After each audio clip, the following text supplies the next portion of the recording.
Welcome back to our short video series on group development and agency for children. We have talked about the initial formation, the forming of a class. We've talked about that storming that naturally occurs with any group, a little struggle, whether that's a nice struggle or not so nice struggle. We've talked about creating norms. So we've had forming, norming, storming, forming, storming, and norming, and now we get to that beautiful spot called performing. And we're going to also cover transforming during this video. Performing is when they are able to solve those problems, and as the adult, we are a guide on the side for that too. But we find ourselves overhearing some things. For instance, I'll give you an example. One of the quote laws that my student group had made one year was no play fighting. Now, fighting in general, of course, is discouraged. So it was a reasonable law. They had made it themselves. It was on a pocket chart on a strip of paper that someone had written, no play fighting.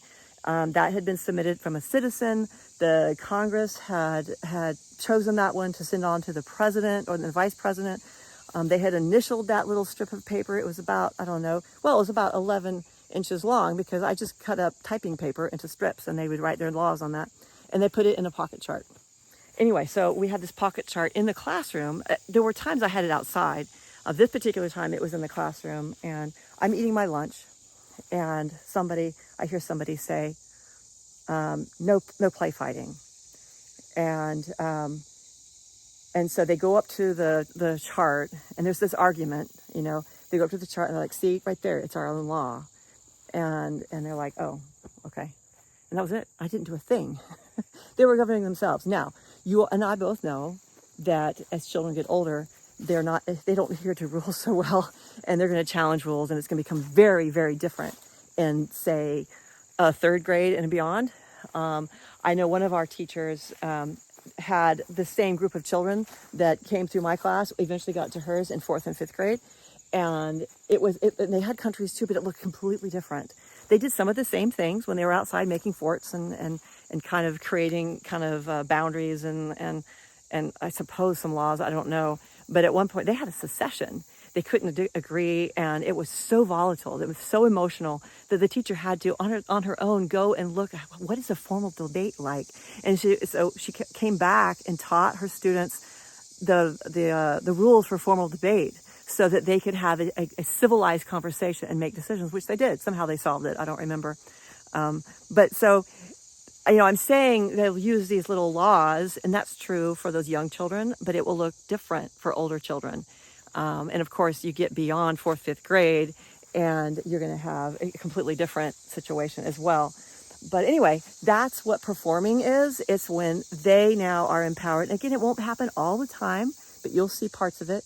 They're listening better. They're listening to ideas. They'll go in and say, hey, let's move this log. And they'll be throwing out, hey, you come over here and you guys go over there. And there'll be leaders that emerge and everybody cooperates. And then, of course, sometimes it all falls apart and they're not at all cooperative and you still have your job to do. But in general, it can really, that performance part of it comes, that once they've caught on to that, and you're highlighting this at the end of the day. This is part of our closing meeting in Forest Schools. Hey, I noticed, two people had a difference of opinion about how to, build the bridge, and they solved it. Do either of you want to share how that happened? Because I've seen it, I've known it's possible, and they'll share. And so this is where some of that deeper learning happens, when they're actually sharing how they communicated. And I might follow up with, well, how did you know that's what they wanted? Well, that's what he said. Okay, how did you know how he felt? Well, he looked happy. I don't know, just things that you're cueing in for them, and that performing stage is great. Now, transforming is simply the end of the school year for us, because every year we have summer and we come back and there's at least part of our class that's new. And that transforming, and that's where we have closure. We talk about some of the things that we've done together, and we may have a little walk through Forest School. Sometimes I'll have them go quietly and touch things, like maybe a stump that they remember. And it's a very reflective time, and then we'll come together and we'll talk about it. And there's maybe some tears, and we'll talk about the future and how they can take this with them. But some of the things they've learned, and And then hopefully the next year, whether they're in, you're returning in your class, or whether they're going on to a different class or even a different school, hopefully they will take that with them, those skills. And throughout life, you imagine these children who are 5, 6, 7 years old, they have learned how, or 8 years old, they have learned how to negotiate. They've learned how to listen. They've learned how to reflect. They've learned how to compromise, and for the good of the whole project, to give up some of what they want so that the whole thing can continue. Because, I mean, if everybody wants their own way all the time, nothing happens, right? And so they've learned that. And that's, it's so basic, and yet we know that not everybody gets that. And that's where that transforming, we won't even see that as facilitators and teachers. We may never see them at 30 years old being so diplomatic in their job, or maybe in their family being a really good listener to their own kids someday. But that's really the goal here, is a holistic development includes that. And so by helping them through that group development, you are giving agency to them. And it's not always, problems that come up. Sometimes it's simply choice of how they're going to do their work in their classroom, or choice of what they're going to do first or last. Anytime we can give them agency, it empowers them. We all like agency. We like to choose how we do our jobs and how we run our households. And so children are no different, of course. And so, yeah, agency is kind of the river that takes them down. Every time you can give them more choices and more say, being a guide on the side, always, that gives them comfort. They're glad to know that.